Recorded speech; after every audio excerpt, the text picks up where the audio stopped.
All right, number 5. Number 5 is going to be J.J. McCarthy from Michigan. McCarthy's got this kind of these Drake May elements in which, like, I just feel like his ceiling is incredibly high. He's got elements of all 5 tools. They flashed at times. And the knock against JJ is going to be that we didn't have to see it all the time. If Michael Penix was asked to throw the ball from the pocket in a post-snap read down the field, let's say 15 to 20 times per game, which he was, JJ was maybe asked to throw the ball, just no play action, just straight drop back and a post-snap read. So let me break this down for you really quick. If you've got play action, then you're manipulating the defense without just your eyes, okay? And generally speaking, you're coming up and it's one to the primary and then you're getting to a check down. Very rarely out of play action do you have a big full field read where you got to decide on a different. Those decisions are made before the fake is made to the running back. Okay. Then in quick game, 3-step or catch and throw from the shotgun, those decisions are also made pre-snap.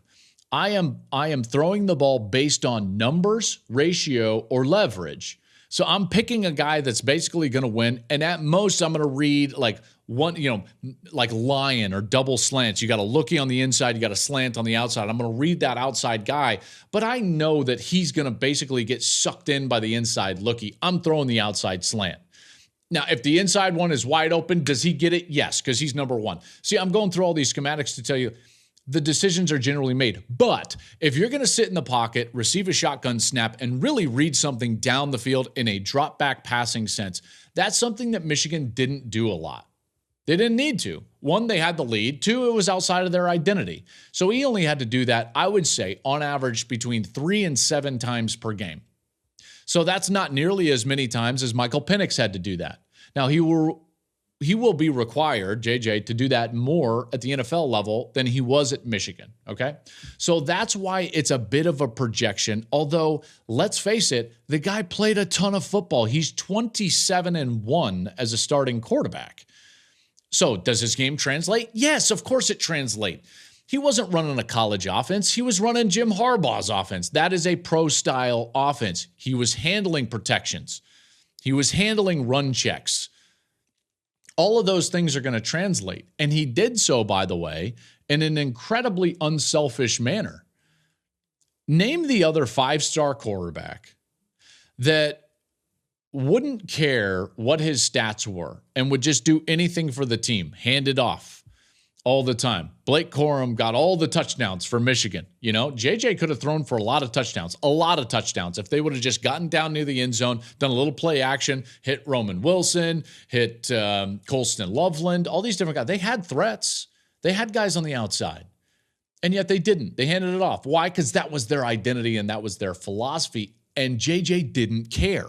That's unique. And that's going to be a huge plus for him in his evaluation and when these evaluators are trying to rank him for the next level. Just turned 21 years old last month. Like I said, 27-1 in college. I thought his superpower was that unselfishness, but there are these moments when you watch him on tape that he flashes this high potential, high ceiling that reminds you of the top 2 quarterbacks. In the right fit, J.J. McCarthy could be one of the quarterbacks from this draft that we talk about as like, man, why didn't we see that? Of course he's having a ton of success. He's also going to have the advantage of not getting taken by a team that is a heavy need team.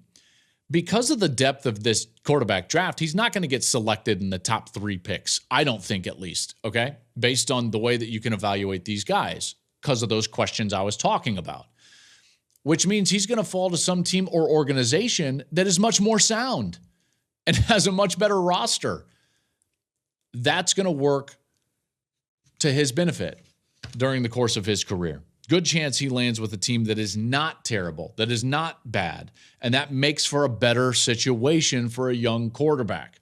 Thank you for watching the Joel Klatt Show YouTube channel. And if you liked this clip, make sure to like it and subscribe to the channel, and you can stay up to date on all of my college football coverage.